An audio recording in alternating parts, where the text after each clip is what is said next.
कल्प कल्प प्रति प्रभु अवतरहि, चारु चरित नाना विधि करहि।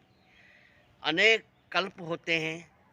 हर कल्प में 4 युग होते हैं, सतयुग, त्रेता, द्वापर और कलयुग। और हर युग में प्रभु अवतार लेते हैं। ऐसा क्रम चलता ही रहता है।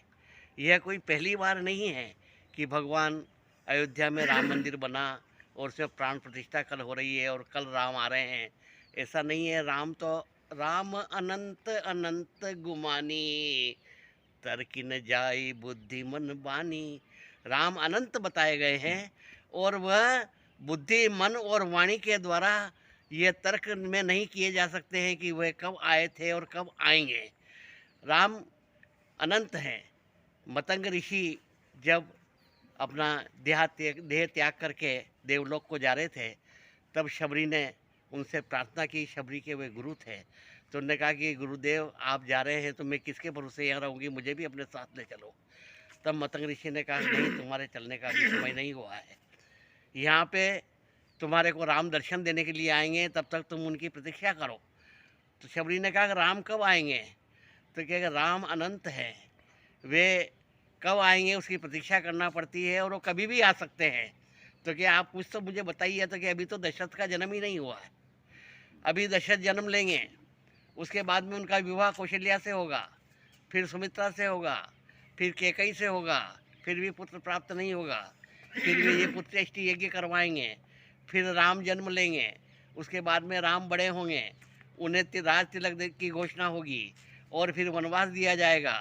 और वह 14 वर्ष के अंतिम वर्ष जब सीता का हरण होगा, तब वे सीता को ढूंढते ढूंढते आएंगे और यहाँ पर आकर के और तुम्हें दर्शन देंगे। तब तक तुम उसकी प्रतीक्षा करो। तो शबरी ने कहा कि ये तो बहुत लंबी प्रतीक्षा है। तो उन्होंने कहा कि प्रतीक्षा जो है वही फलदायी होती है और तुम रोज़ प्रतीक्षा करो, एक दिन भगवान जरूर तुम्हारे दर्शन देने के लिए आएंगे। तो वह रोज़ उठती, अपनी कुटिया को साफ करती, रास्ते में फूल बिछाती और आंखें उसकी उसी रास्ते पर लगी रहती है कि भगवान इस रास्ते से आने वाले हैं।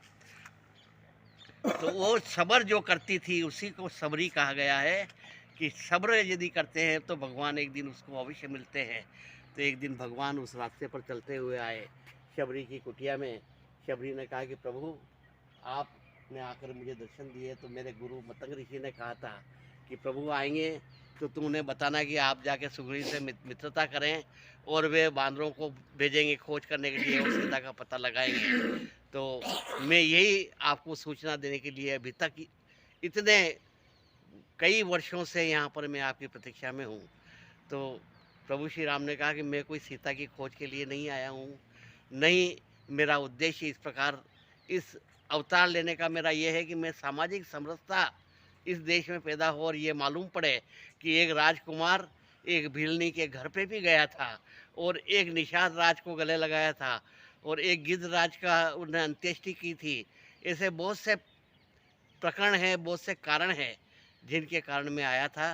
रावण तो मेरा भाई लक्ष्मण अपनी पाँव से तीर चला करके ही मार सकता था, परंतु मेरा आने का उद्देश्य ये नहीं था।